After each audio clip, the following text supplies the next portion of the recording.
I want a divorce on Christmas, and I'm moving in with my lover. My wife humiliated me. But she never expected that with one phone call, I could turn the house her lover lives into a nightmare and plunge them both into darkness forever. It wasn't in private, it wasn't with tact, it wasn't considering the years we'd been together. She did it in front of my whole family in the middle of the Christmas dinner my mother had spent days preparing, with my nephews playing in the next room and the Christmas tree illuminating the scene as if it were the perfect stage for a public humiliation. Isabella stood up from the table, glass of wine in hand, and with a smile I now recognize as pure cruelty disguised as liberation, she announced, "Matteo, I want a divorce. I've already signed the papers. I just need your signature. Oh, and just so you know, I'm going to live with Rodrigo. We all deserve to be happy on Christmas, right?" The silence that followed was so thick you could cut it with a knife. My mother dropped the soup ladle. My father froze with his fork halfway to his mouth. My sisters exchanged looks of absolute horror.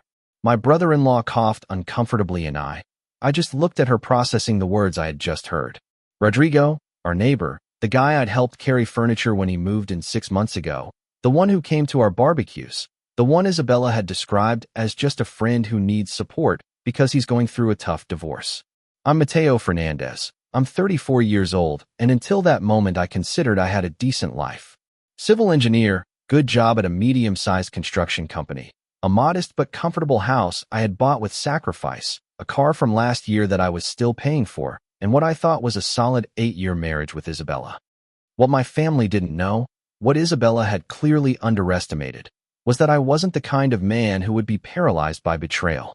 I wasn't the submissive husband she had assumed would tolerate anything to keep the peace. I took my glass of wine, stood up with a calm that surprised even myself, and said, "All right, Isabella, if that's what you want, go ahead. But there's something I think you should know before you go off with Rodrigo." She looked at me with that superior expression she had perfected in recent months, as if I were a minor obstacle on her path to happiness. "What could you possibly say to change anything, Matteo? I've already made my decision. The house where Rodrigo lives," I said calmly. "The one you like so much with the big garden and the pool you've enjoyed so much these months while I was working overtime. It's mine. I bought it as an investment 3 years ago. Rodrigo is my tenant." The color drained from her face so fast I thought she'd faint. "But that's not all," I continued, enjoying every second of her growing panic. "The divorce papers you signed and so proudly mentioned. I reviewed them 2 weeks ago when I found the draft in your email. I made some adjustments with my lawyer. Remember when I asked you to sign some car insurance documents? Those weren't for the insurance, Isabella. They were the corrected version of the divorce, a version where you waive any right to our assets acquired during the marriage, including the house we live in, which has been solely in my name since we bought it." My mother gasped. My sisters looked at each other with expressions of shock and something that looked like pride. My father, for the first time that night, smiled slightly. Isabella dropped her glass. The red wine spilled onto the white tablecloth like blood. That's not legal." "You can't." "Of course it's legal," I interrupted. "I have an excellent lawyer, the same one who helped me document every message you exchanged with Rodrigo in the last 4 months. The ones I found when I finally decided to check that phone you left so carelessly unlocked when you showered. Proven adultery, Isabella. In our legal system, that has consequences." The room was spinning around her. I could see it in her eyes. She looked for support in my family's faces, but only found coldness. My mother, who had always been polite to Isabella, even when she didn't like her, looked at her with absolute disdain. My sisters, who had tried to be her friends, looked away in disgust. "Matteo, can we talk about this?" Her voice was trembling now, the arrogance evaporated. "It was a mistake. I didn't." "No," I said firmly. "There's nothing to talk about. You wanted a divorce on Christmas? You'll get it, but it'll be on my terms. You have until noon tomorrow to get your personal belongings out of the house. Only clothes and personal items. Everything else stays. The furniture you chose, the appliances you insisted on buying, the decorations you collected, it all stays. After all, we bought them with money from our marriage, and according to the papers you signed, you waived your rights to them. You can't leave me with nothing," she screamed, completely losing her composure. Tears began to roll down her cheeks, ruining the perfect makeup she had applied for this dinner. We were married for 8 years. And during those 8 years, I responded with a calm that contrasted with her hysteria. I worked 60 hours a week while you worked part-time at your friend's boutique. I paid the mortgage, the utilities, the car you drive, the vacations you enjoyed so much. You contributed exactly 20% of our family income. The bank records prove it. My lawyer was very meticulous. I turned to my family who were watching the scene as if it were a play. I'm sorry to ruin Christmas dinner, Mom. But I think Isabella was just leaving, right? Isabella looked at me with pure hatred, but also with something deeper. Fear. Fear of having miscalculated. Fear of having underestimated the man she had betrayed. Fear of the consequences she was just beginning to understand. Rodrigo loves me, she said, as if it were a life raft. He'll take care of me. I let out a short, humorless laugh. Rodrigo's been unemployed for 4 months. Didn't he mention that? He lost his sales manager job due to performance issues. The reason he can pay the rent on my property is because his ex-wife is giving him a generous alimony from their divorce, but that alimony runs out in 2 months. Do you really think a man who can barely support himself is going to support his new girlfriend? The horror on her face was a masterpiece. Her entire fantasy of escaping to a better life with her lover was crumbling before her eyes in front of my family on the Christmas day she had chosen to humiliate me. Is there anything else you should know? I added, because I wasn't finished yet. The boutique where you work, the one owned by your best friend Carolina. She's the cousin of my partner Andres. I told him the whole situation a week ago. Out of family and professional solidarity, he decided she no longer needs your services. Considering tomorrow is December 26th and most businesses are closed for the season, I wish you luck finding a job in January. Isabella staggered, reaching for the back of the chair to keep from falling. You're a monster, she whispered. No, I corrected gently. I'm a man who was betrayed by his wife and decided not to be the victim in this story. You chose war when you decided to publicly humiliate me on Christmas. I simply made sure I won it. My older sister, Patricia, finally broke the silence. I think it's time for you to go, Isabella. This is a family dinner, and you're clearly no longer part of this family. Isabella looked around one last time, searching for any trace of sympathy, any crack in the wall of rejection that surrounded her. She found none. Even my nephews, who had come out of the playroom upon hearing the shouts, looked at her with curiosity and distrust. She took her purse with trembling hands and walked to the door. Before leaving, she turned one last time. I'll get you back for this, Mateo, I swear. Good luck with that, I replied, sitting back down at the table as if nothing had happened. Oh, and one more thing, the car you drive is in my name. I'll need it back tomorrow too. You can call a taxi to get to Rodrigo's house. Sorry, my house that Rodrigo rents. The door slammed shut with a bang that made the picture frames on the wall tremble. Silence reigned for a few seconds before my father began to clap slowly. Son, that was impressive. My mother came over and hugged me tightly. I always knew that woman wasn't good enough for you, but I never imagined she was capable of something like this. My sisters surrounded the table offering support and words of encouragement. My brother-in-law clapped my shoulder with renewed respect. But as my family celebrated what they perceived as a victory, I felt a growing emptiness in my chest. 8 years of my life, gone in one Christmas night. A woman I had loved deeply, revealed as a cold, calculating stranger. A future I had imagined with children and growing old together, destroyed. Revenge tasted bitter, even if it was necessary. What my family didn't know, what Isabella would discover in the coming days, was that this was just the beginning. There were more layers to this story, more buried secrets, more consequences waiting to unfold, because the truth about Isabella, about Rodrigo, about the last 8 years of our marriage was much more complex and dark than that Christmas dinner had revealed. And I was just beginning to unearth it. The days following Christmas were a whirlwind of legal activity and revelations that not even I had fully anticipated. Isabella left the house on December 26th at noon, exactly as I had ordered. She arrived with Rodrigo in a battered taxi, both with long faces and the reality of their situation beginning to set in. I watched from the second-floor window as she tried to take more than what was agreed upon. Rodrigo was carrying boxes that clearly contained more than just personal clothing. I came downstairs calmly, my phone already recording video. Isabella, that box has the porcelain dinnerware we bought on our 3rd anniversary, I said calmly. Leave it. Rodrigo stepped forward, trying to look intimidating. Look, Mateo, don't be ridiculous. They're just plates. I looked him straight in the eye. Rodrigo, I remind you that you are technically my tenant. Your lease agreement has a behavior clause. Removing someone else's property qualifies as a violation of that clause. Do you really want me to start an eviction process on top of everything else? His courage evaporated as quickly as it had appeared. Isabella let out a cry of frustration, but left the box. For the next 2 hours, I meticulously checked every item they tried to take.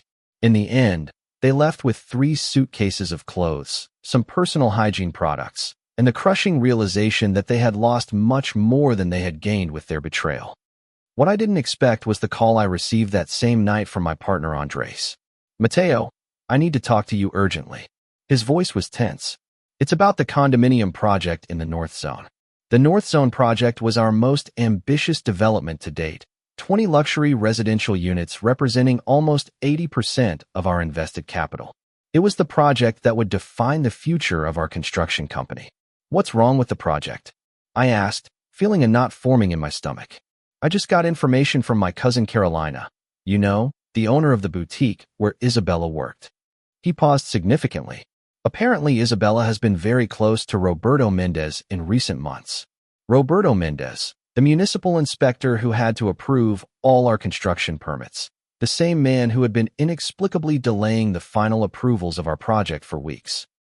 Define very close, I said, though I already suspected the answer. Carolina says Isabella was bragging to the other employees about how she had ensured our project would never see the light of day. Apparently, she and Mendez have been seeing each other discreetly. He's another one of her lovers, Mateo, and she convinced him to sabotage our permits as a preemptive revenge against you. The rage I felt at that moment was different from anything I had experienced on Christmas. This wasn't just personal betrayal, it was professional sabotage. It was a deliberate attempt to destroy not only my life, but also my partners and the 15 families who depended on the jobs our company provided. How solid is this information? I asked, forcing myself to stay calm. Carolina heard Isabella directly. She even recorded part of the conversation on her phone before firing her. She has it as evidence, just in case. My mind worked at full speed, connecting pieces I hadn't seen before. The project delays had started exactly 4 months ago, the same time Isabella had been involved with Rodrigo. But if she was also with Mendez? Andres, I need you to get me that recording, and I need to investigate something else. Give me 24 hours. I didn't sleep that night. Instead, I reviewed every financial document from the last 8 years of my marriage with Isabella. Bank statements, credit card statements, transfer records. Something didn't add up, a persistent feeling that there was more beneath the surface. At 3 a.m, I found it. Small but regular transfers from our joint account to an account I didn't recognize. Never large amounts that would draw attention. 500 pesos here, 700 there, but added up over 3 years, they reached almost 200,000 pesos. I traced the account. It belonged to a company registered as RB Associates Consultants, a generic name designed not to attract attention. I dug deeper, using contacts I had made in the construction industry over the years. RB Associates was owned by Rodrigo Vargas, my tenant, the unemployed man supposedly living off his ex-wife's alimony. Isabella hadn't just been having an affair with Rodrigo, she had been financing his consulting company with our money. Money I had earned with 60-hour work weeks while she played at being an entrepreneur with her lover. But there was more. RV Associates provided consulting services to several companies, including a name I recognized immediately, the municipal office where Roberto Mendez worked. It wasn't just an affair, it wasn't just betrayal, it was an elaborate conspiracy. Isabella, Rodrigo, and Mendez had been working together, using my money to finance operations they eventually planned to use to sabotage my business. The question was, why? What was the ultimate goal? I called my lawyer, Daniel Ortiz, at 6 a.m. Mateo, it's very early, he grumbled sleepily. Daniel, I need you to investigate something urgent, and I need you to contact a private detective you know. A good one. I explained everything I had discovered. There was a long silence on the other end of the line. Mateo, this is big. If what you suspect is true, we're not just talking about divorce and division of assets. We're talking about fraud, embezzlement, possible bribery of a public official. This could end in criminal charges. I know, I replied. That's why I need to be absolutely sure of every detail before I make any move. For the next 5 days, while Isabella and Rodrigo settled into their new life together, oblivious to the storm that was brewing, Daniel and the detective he had hired, a man named Miguel Torres, worked tirelessly. Miguel was an ex-cop who had left the force to work privately. He had contacts in places I didn't even know existed. And what he discovered surpassed my worst suspicions. Rodrigo wasn't just unemployed, he was an active consultant in municipal corruption. His specialty was connecting unscrupulous businessmen with public officials willing to take bribes to approve or reject projects as it benefited their clients. Isabella wasn't simply his lover, she was his partner. They had been together not for 4 months, but for 2 years. The whole time I had been working overtime to secure our future, she had been building a completely different future with another man. The plan was elegant in its malicious simplicity. Mendez would delay our permits indefinitely until Andres and I were forced to sell the project at a loss to recover some of the invested capital. Rodrigo, using money that Isabella had been systematically siphoning from our accounts, would buy the project at a fire sale price. Mendez would then miraculously approve all the permits. The project would be completed and sold at market price, and the three of them would share the profits. We estimated the potential profits to be around 5 million pesos. And my wife had been planning this for 2 years, smiling at my face every morning, sleeping next to me every night, while systematically preparing my professional and personal destruction. What Isabella hadn't anticipated was that I would discover her affairs so soon. Her plan had been to ask me for a divorce much later, when the project was already in their hands and her involvement was impossible to trace. But her arrogance, her need to publicly humiliate me on Christmas, had accelerated everything. And now I had all the evidence I needed. Mateo, Miguel told me one afternoon, sitting in his office surrounded by photographs, bank documents, and audio recordings. You have enough here to bury them. We're talking about years of prison for all three. Marital fraud, bribery of a public official, conspiracy to commit fraud. This is big.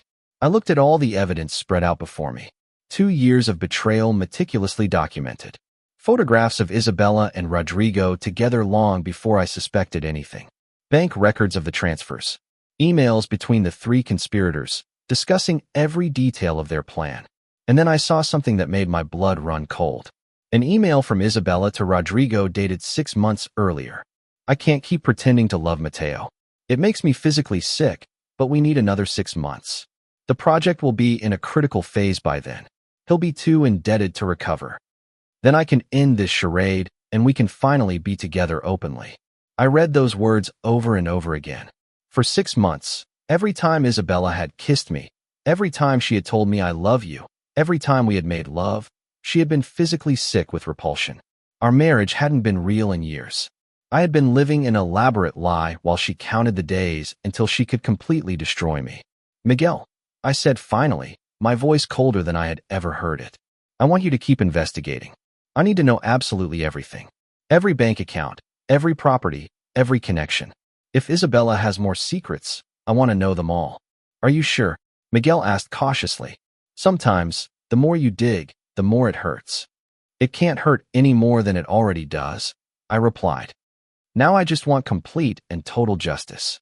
What I didn't know then was that Miguel would find something that would change everything again, something that would explain not only Isabella's betrayal, but also secrets about my own family that had been hidden for decades. Because it turns out my wife wasn't the only one who had been keeping devastating secrets. The revelation came a week later in a manila envelope that Miguel slid across my desk with an expression I couldn't decipher. It was a mixture of professional discomfort and something akin to pity.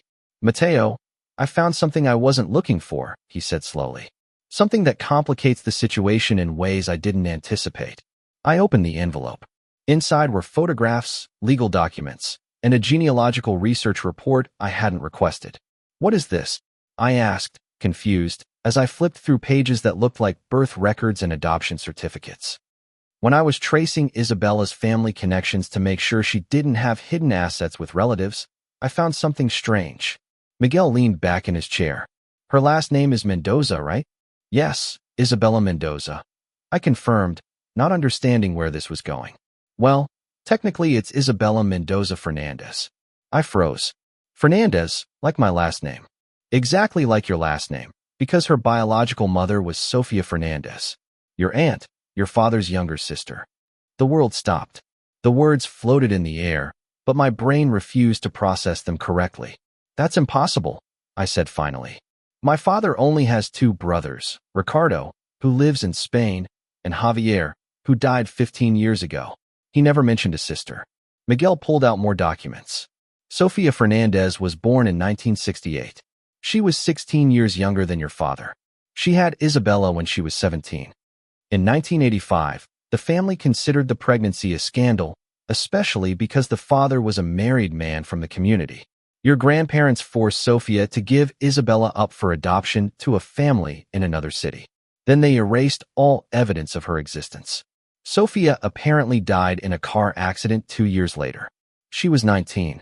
I felt nausea rise in my throat. Are you saying Isabella is my cousin? Second cousin, technically.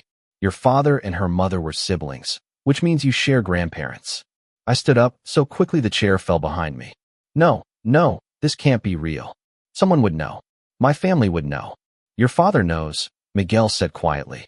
I have evidence that he knew exactly who Isabella was when you two started dating 10 years ago. The world crumbled around me. I walked to the window, trying to breathe, trying to process information my mind violently rejected. How was all I could ask. Isabella was adopted by the Mendozas, a childless couple who lived in Monterrey. She grew up decently, but when she was 23, she hired someone to trace her biological mother. She discovered the story of Sofia, her premature death, and her connection to the Fernandez family, to your family. Miguel paused, letting me absorb that information before continuing. When Isabella met you at that civil engineering conference 10 years ago, it was no coincidence, Mateo. She already knew who you were. She had already researched your family and deliberately decided to approach you. My legs gave out. I collapsed into the chair I had knocked over. Why? Why would she do that? Revenge, Miguel said simply. According to my sources, Isabella always blamed the Fernandez family for her mother's death. She believed that if your family hadn't forced Sofia to give her up for adoption, if they hadn't rejected and shamed her, her mother would never have entered the spiral of depression that led to that fatal accident. But I didn't know any of this. I didn't even know Sofia existed. Isabella didn't marry you for love, Mateo. She married you as part of a long-term revenge plan against the family she considers responsible for ruining her mother's life. Everything from the first moment was calculated. Meeting you, making you fall in love, marrying you, gaining your trust, your money, your life, all to eventually destroy you in the most complete way possible. Tears began to roll down my cheeks without me being able to control them. 8 years. 8 years of my life had been an elaborate lie. I hadn't been loved. I had never been loved. I had been a target, a means to an end, a tool of revenge against sins I didn't even know my family had committed. There's more, Miguel said, and I thought there couldn't be more. What else could exist that surpassed this revelation? Your father knew. Those 3 words were worse than everything that came before. What? I whispered. When you introduced Isabella to him 10 years ago, your father recognized the resemblance to his sister Sofia. I did some additional research. Your father hired a private investigator, confirmed Isabella's identity, and never told you anything. Why? Why wouldn't he tell me? Miguel pulled out another document, a signed statement he had obtained from a source close to my father. According to this, your father believed it was fate, that keeping Isabella in the family was a form of redemption for what they had done to Sofia. He thought that if you two married and had children, it would somehow be bringing his lost sister back, giving her a second chance through her daughter. That's insane, I exploded. That's absolutely insane. I know, but your father had lived with the guilt of what happened to Sofia for decades. Your grandparents forced the adoption, but your father, who was 22 at the time, did nothing to defend her. He stayed silent while his family destroyed his younger sister. That guilt has eaten him alive all these years. I stood up again, this time with more control. I need to talk to my father. Now. Mateo, wait. Miguel stopped me. There's a reason I'm showing you all this now. Isabella knows that you don't know about her family connection to you. She's planning to reveal it publicly as her final move to completely destroy you. What? I found emails between her and Rodrigo. They plan to leak the story to the local press in the coming days. The story of the engineer who inadvertently married his cousin, the abandoned daughter of a dead aunt his family erased from history. The angle of family scandal mixed with tragedy will be devastating for your professional and personal reputation. I took a deep breath, trying to think clearly through the emotional storm raging inside me. How much time do I have before they go public? According to the emails, they plan to do it next week. They're waiting for you to sign the final divorce papers, so it looks like you deliberately hid it. My mind was working in pure survival mode now. Emotions could wait. Betrayal could be processed later. Now I needed to act. Fine, I said finally. Then we'll get ahead of them. I spent that night at my parents' house. My mother was visiting my sister Patricia, who had just had her third child. It was just my father and me, sitting in his study, surrounded by family photographs I now knew were incomplete. Dad, I began, my voice tense. I need you to tell me about Sophia. I saw the color drain from his face, how his hands, always so steady, began to tremble slightly around the glass of whiskey he was holding. How did you find out? He asked in a low voice. That doesn't matter. What matters is that you didn't tell me Isabella and I were family, that she was your sister's daughter, and you let me marry her anyway. How could you? My father closed his eyes, and he suddenly looked 20 years older. Because I was a coward 40 years ago, and I'm still a coward now. For the next hour, my father told me the full story. How Sophia had been the spoiled child of the family, the late surprise who arrived when my grandparents were already in their 40s. How my grandfather, a traditional and stern man, had reacted with absolute fury when Sophia got pregnant at 17 by a prominent man in the community who was married with his own children. They locked her in the house for months, my father said, tears streaming down his face. They wouldn't let her see anyone. When the time came, they took her to a hospital in another city. They didn't even let her hold the baby. Isabella was given to an adoption agency immediately. And what did you do? Nothing, he admitted, his voice broken. I was 22. I was in college, financially dependent on my parents. I told them it was too severe, that they were being cruel, but when my father threatened to disinherit me if I defended Sophia, I stayed silent. I chose my future over my sister. And after Sophia died, you never thought to look for Isabella? Every day, he sobbed. But the adoption was closed. I had no way of finding her without causing a scandal my parents would never have forgiven. And then, when you brought her home 10 years ago, when I saw her face, Sophia's face looking back at me, I knew immediately. And you didn't tell me anything. I thought it was a sign from the universe, Matteo, a chance to redeem myself. If you and Isabella got married, if you had children, it would be like bringing Sophia back to the family. It would be my way of compensating for all the harm we did to her. But it wasn't your redemption to give. I exploded. It was my life. You let me marry her without telling me the truth. I know. And I've lived with that guilt all these years, especially when I saw that she didn't love you the way you loved her. That stopped me. You knew that too? I suspected. There was something cold in her eyes when she looked at you, something calculating. But I wanted to believe I was wrong. I wanted to believe my silence had been worth it, that at least something good had come out of all that tragedy. We sat in silence for a long time, the weight of past decisions and family secrets crushing us both. There's something else you should know, I said finally. Isabella didn't bring you to me out of love. She did it for revenge. She always knew who I was, who you were. She planned everything to destroy me as a way to punish this family for what they did to Sophia. My father looked at me in absolute horror. No. Yes. And she planned to reveal everything publicly as her final blow. But I'm going to get ahead of her. I'm going to tell this story first, on my own terms. But I need you to answer something. Are you willing to face the consequences of your secrets publicly? Are you willing to admit your cowardice to the world? I saw my father struggle with himself, decades of pride and shame battling within him. Finally, with a firm voice for the first time that night, he answered, yes. It's time for the truth about Sophia, about Isabella, about everything, to come to light, whatever the cost. That answer would change everything in the coming days, because the truth, it turns out, was a much more powerful weapon than any lie Isabella had constructed. I called a press conference for January 3rd, just as the city was returning to normal after the Christmas holidays.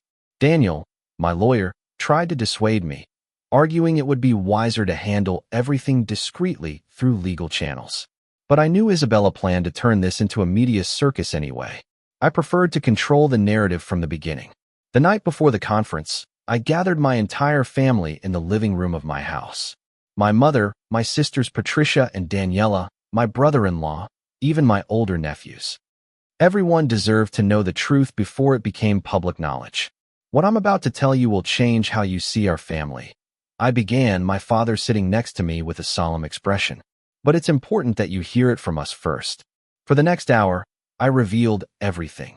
The story of Sofia, Isabella's connection to our family, the revenge plan, the conspiracies with Rodrigo and Mendez, the years of meticulously documented betrayal. My mother broke down halfway through the story. Patricia had to leave the room several times to process the information. Daniela, always the most pragmatic, took notes as if she were in a business meeting, her way of dealing with emotional shock. "How could you, Dad?" Patricia asked finally, her voice trembling. "How could you let Mateo marry her knowing what you knew?" "Because I was a coward," my father answered, the same words he had told me. "And I will spend the rest of my life trying to make up for it." My mother, who had been silent since the initial shock, finally spoke. "Sofia came to me once before the accident. I was 18 and I barely knew her. She was Ricardo's little sister. She begged me to help her, to talk to my in-laws. But I was newly married, pregnant with you, Mateo. I was afraid of causing trouble with my new family. I stayed silent too." Tears began to flow freely throughout the room. Generations of guilt and secrets finally exposed. "Tomorrow all of this will be public," I said. "The media will want to talk to all of you. I need you to know that you can tell the truth, or you can say nothing. I won't judge you either way, but I'm going to tell my full story." The morning of January 3rd dawned cold and gray, perfectly suited for the day ahead. The press conference was scheduled for 11 a.m. in the main hall of a downtown hotel. Daniel had invited all the major local media, and several national outlets had shown interest after we hinted it was a family scandal with implications of municipal corruption. What I hadn't anticipated was the presence of Isabella and Rodrigo in the back of the room, apparently alerted by some contact about what was about to happen. Their confident expressions would soon transform into terror. I stood before a sea of journalists, cameras, and bright lights. My father was to my right, Daniel to my left. Behind us, a large screen displayed the title of my presentation: "The Truth About Isabella Mendoza and the Conspiracy Against Fernandez Constructions." "Good morning," I began, my voice steady despite the nerves I felt. "My name is Mateo Fernandez. I'm a civil engineer and co-owner of Fernandez Constructions. I'm here today to reveal an elaborate conspiracy involving marital fraud, municipal corruption, and a family revenge plot that goes back 40 years. I could see Isabella try to stand up, but Rodrigo stopped her. They wanted to hear how damaging this would be before deciding their next move. I spent the next hour presenting meticulously organized evidence. I started with the story of Sofia Fernandez, showing photographs of her that my father had kept secret for decades. I told the tragedy of her teenage pregnancy, the family rejection, the forced adoption, and her premature death. "This is Sofia at 16, I said, showing a photo of a beautiful young woman with sad eyes. She died at 19, alone and rejected by her family. Her daughter, given up for adoption at birth, was adopted by the Mendozas of Monterrey. That daughter is Isabella Mendoza, who until 2 weeks ago was my wife." Murmurs filled the room. Journalists began writing furiously. "Isabella and I met 10 years ago at an engineering conference. We married after 2 years of dating.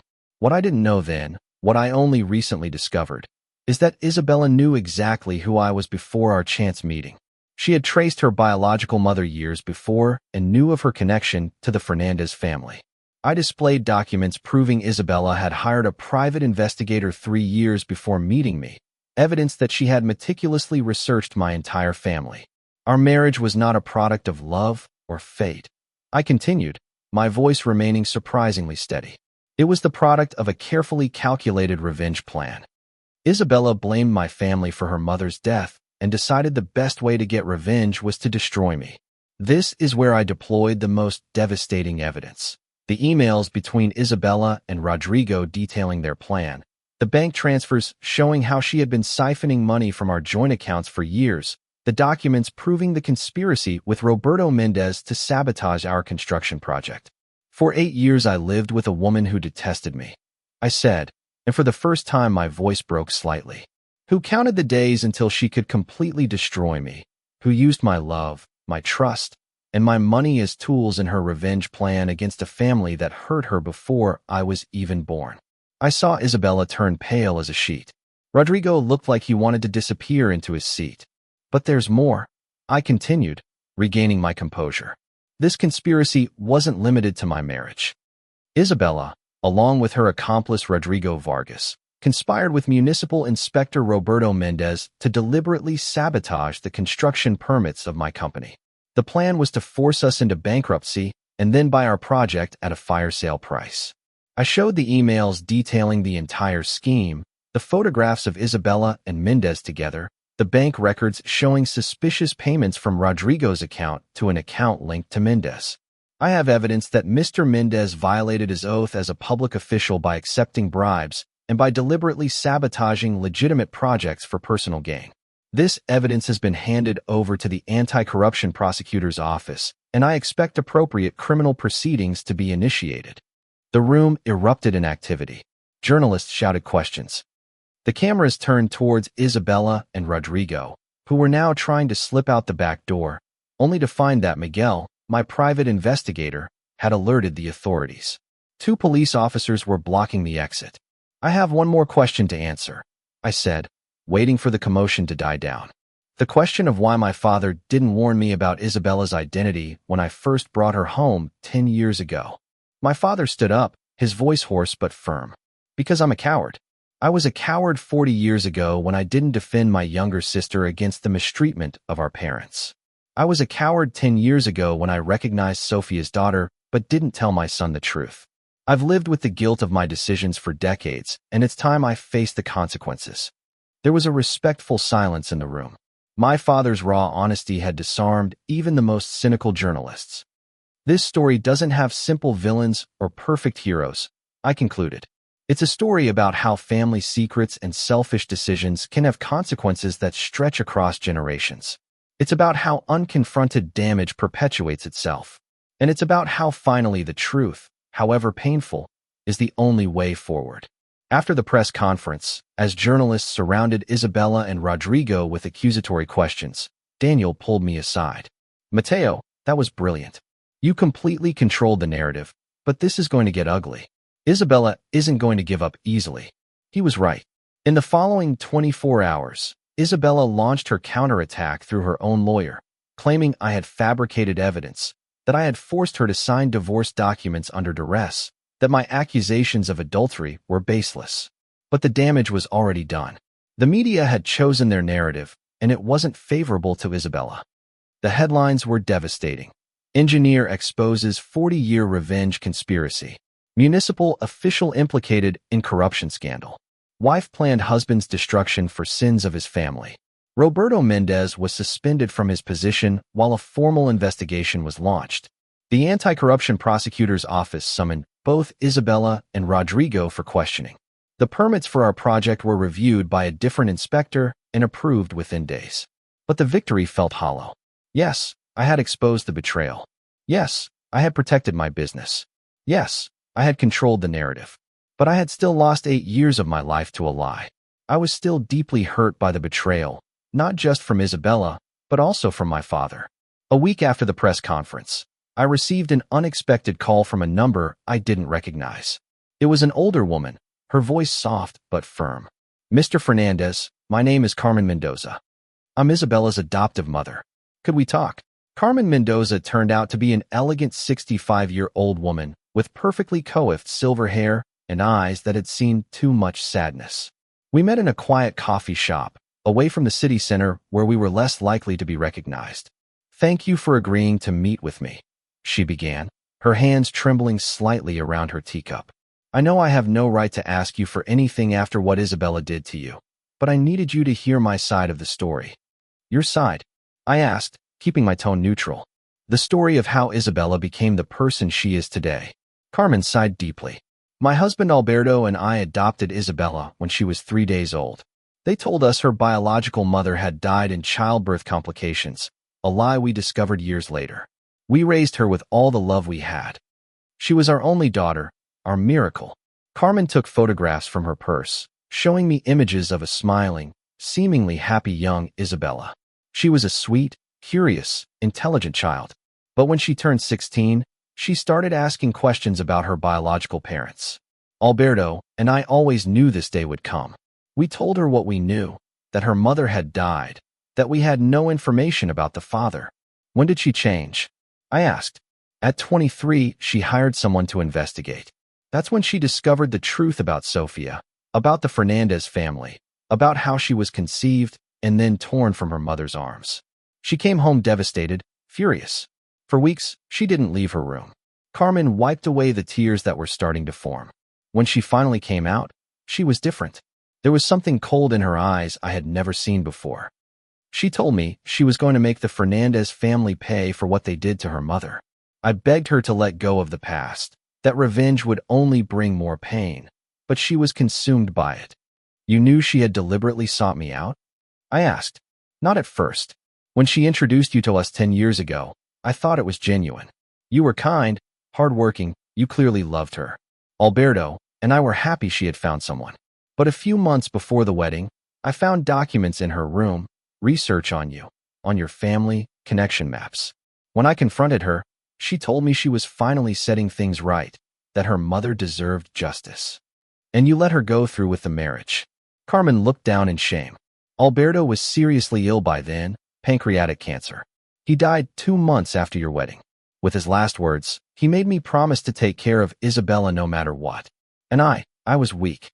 I didn't want to lose my only daughter too. There was a long silence between us. Why are you telling me this now?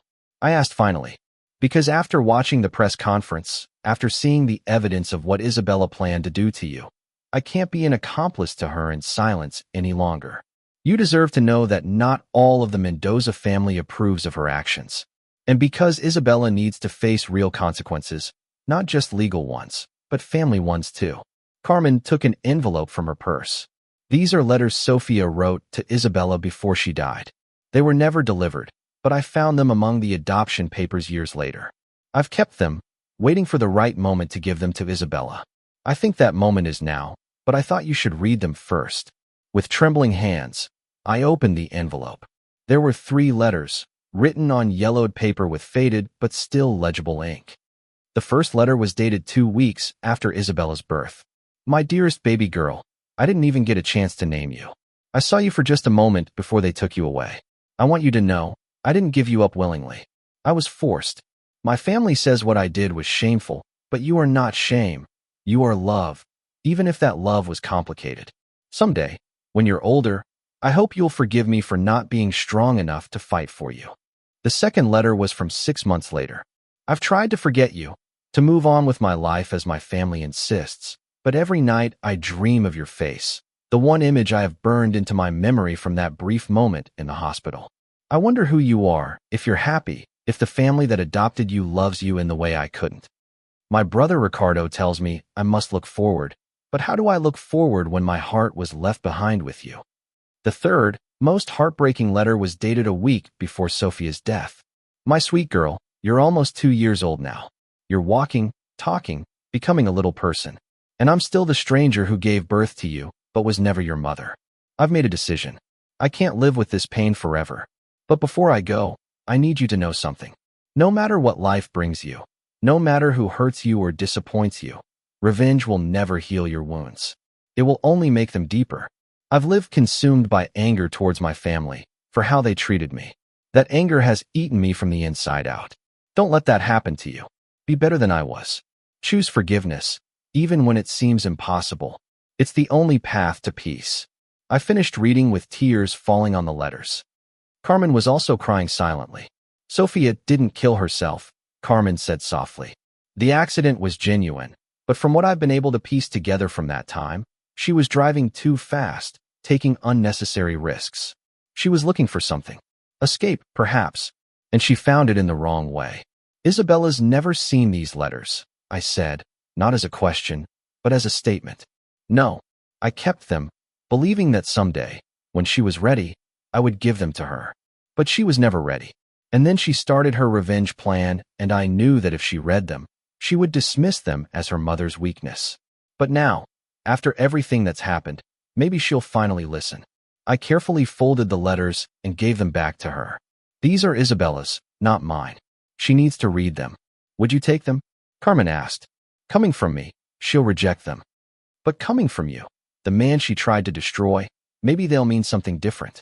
2 days later, I found myself in front of the door of the small apartment where Isabella now lived with Rodrigo. It was a modest place in a rundown neighborhood, a dramatic fall from the lifestyle she had grown accustomed to during our marriage. Rodrigo opened the door, his expression immediately hostile. What the hell do you want? I need to talk to Isabella. It's important. She doesn't want to see you. You've done enough damage. Rodrigo, Isabella's voice came from inside the apartment. Let him in. The inside of the apartment was depressing. Cheap furniture, bare walls, the smell of fast food hanging in the air. Isabella was sitting on a worn-out couch, looking years older than she was. The past few weeks had clearly taken their toll. 5 minutes, she said coldly. Say what you came to say and leave. I sat in a chair across from her, the envelope with Sophia's letters in my hands. Your adoptive mother, Carmen, came to see me, I began. Isabella tensed, but didn't interrupt. She told me your story, how you discovered the truth about Sophia, how that changed everything for you. So what? You came to gloat, to tell me I deserved what your family did to my mother. No, I replied calmly. I came to give you this. I handed her the envelope. She looked at it suspiciously before opening it. As she began to read, I saw her expression change from distrust to shock, and finally, to deep pain. Where did you get these? She asked, her voice trembling, after reading all 3 letters. Carmen has kept them for years. She thought you needed to read them now. Isabella read the letters again, more slowly this time. Tears began to fall on the yellowed paper. She didn't want this, she whispered finally. She didn't want me to seek revenge. No, I confirmed. She wanted you to find peace, to be better than the circumstances tried to make you. But your family destroyed her. They forced her to give me up. They made her feel shame for loving me. How am I supposed to forgive that? You don't have to forgive it, I said gently. What my family did to Sophia was unforgivable. My father has lived with that guilt for 40 years, and now he's facing the public consequences of his cowardice. But, Isabella, I didn't do any of that. I wasn't even born when it happened. And what you did to me didn't fix anything that was done to Sophia. It only created more pain, more victims. Victims? You're fine. Your business is fine. Your family is still powerful and influential. You think I'm fine? I let the raw emotion into my voice. I spent 8 years of my life loving someone who detested me. I planned a future with children, growing old together, all based on a lie. Every kiss, every intimate moment, every I love you you told me was a performance. Do you know what that does to a person? Do you know what it's like to look back at the happiest moments of your life and realize they were all fake? Isabella clutched the letters to her chest, crying openly now. Your mother wrote you those letters to give you something her family never gave her, unconditional love and wisdom. She warned you against revenge because she knew from her own experience that it only leads to more darkness. And instead of honoring her memory by choosing to be better, you chose to continue the cycle of pain. I stood up to leave, having said everything I came to say. Matteo, Isabella stopped me. I'm sorry. I know it doesn't mean anything now, but I truly am sorry. I turned to look at her one last time. You don't just owe me an apology. You owe it to yourself, to the person you could have been if you had chosen to heal instead of hurt. You owe it to Sophia, whose last wish was for you to find peace, not revenge. I left the apartment, leaving Isabella crying over the words of the mother she never knew. Words that came decades too late to prevent the damage, but maybe just in time to begin some form of healing. 6 months after the press conference, my life had found a new equilibrium, though it was definitely not the one I had imagined. The criminal charges against Roberto Mendez were slowly moving through the judicial system. The evidence was overwhelming, and his lawyer had begun negotiating a plea deal that would likely result in his permanent dismissal and several years in prison. The investigation had also exposed a wider network of municipal corruption he headed, resulting in the removal of 3 other officials. Rodrigo had quietly disappeared. He abandoned Isabella 2 weeks after my visit, when it became clear the legal consequences would be significant. I heard through mutual contacts that he had fled to another state, trying to reinvent himself once more. His consulting firm, RB Associates, was liquidated, its assets frozen as part of the criminal investigation.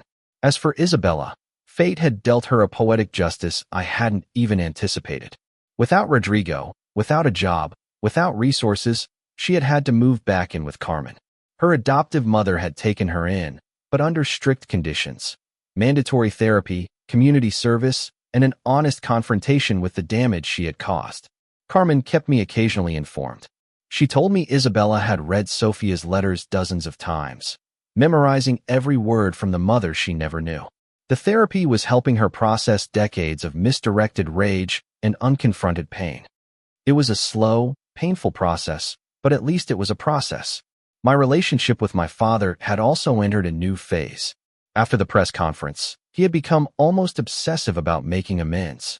He had established a foundation in Sophia's memory, dedicated to supporting teenage mothers facing unplanned pregnancies, ensuring no other young woman would have to face what his sister had.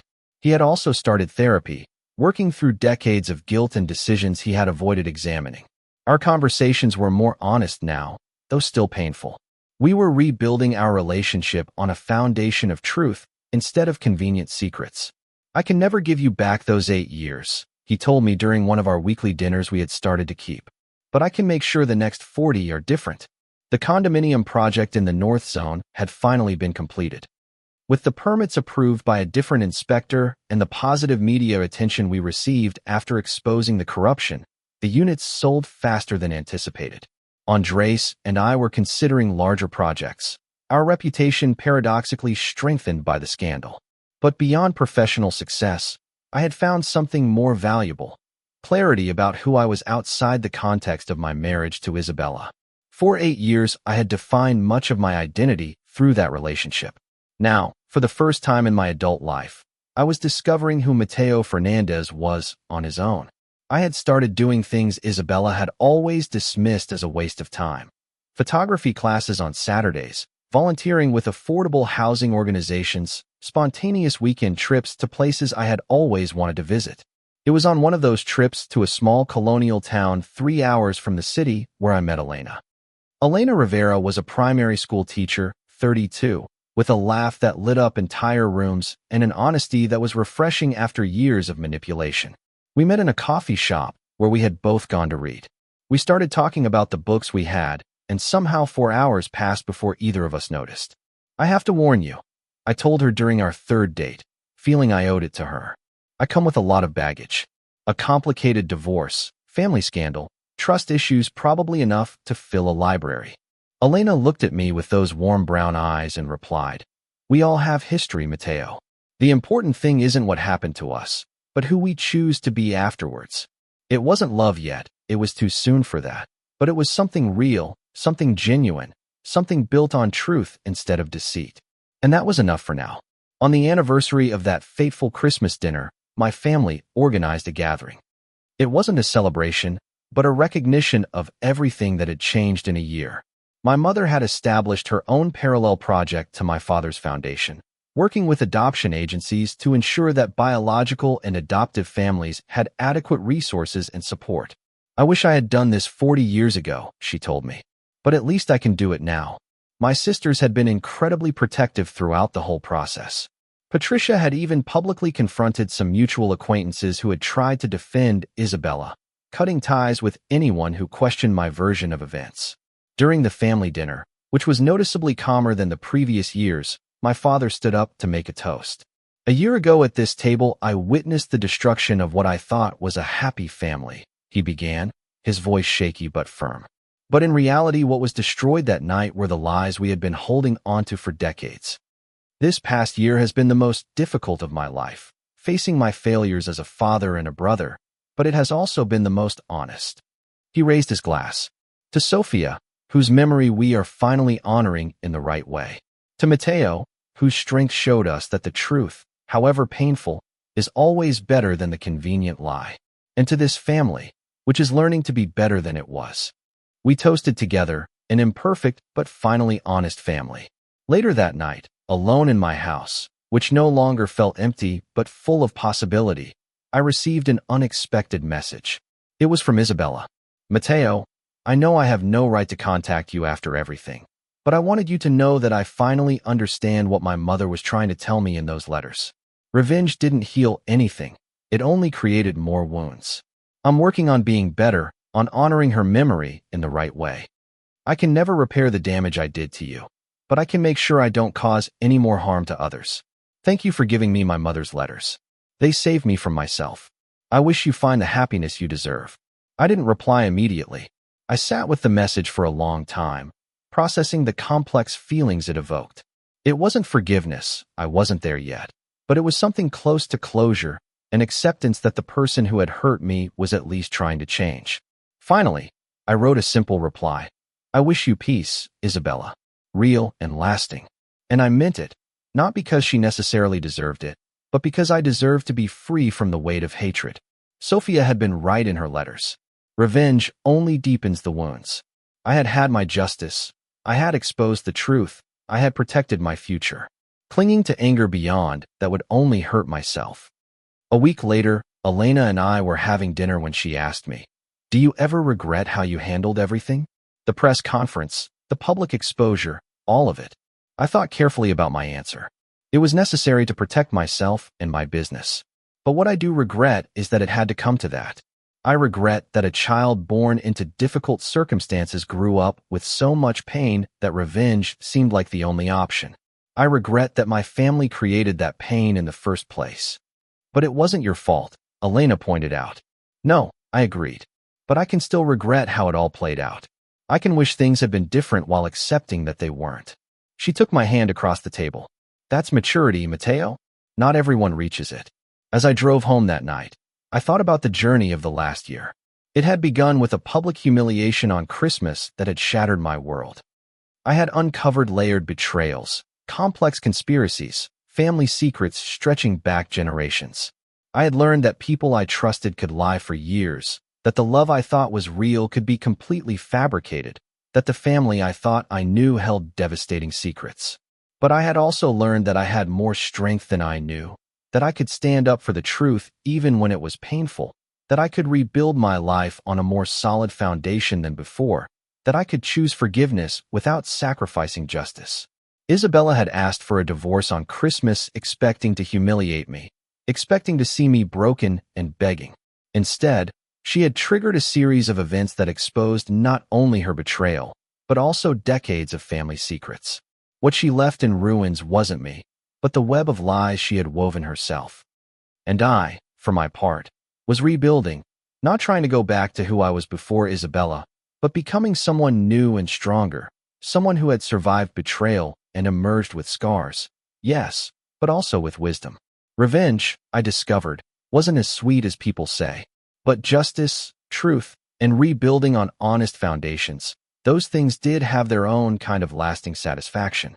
And as I looked toward the future with Elena in my life, with exciting projects on the horizon, with a finally honest family, I realized that Isabella had done me an unintentional favor.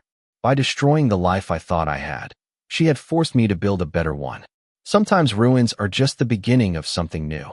Have the people you trusted most ever betrayed you? How did you handle discovering that your reality was completely different from what you thought? Let me know in the comments your experience or what you would do in a similar situation. And if this story made you reflect on the importance of truth, don't forget to leave a like and subscribe to the channel. Thanks for joining me until the end of this story.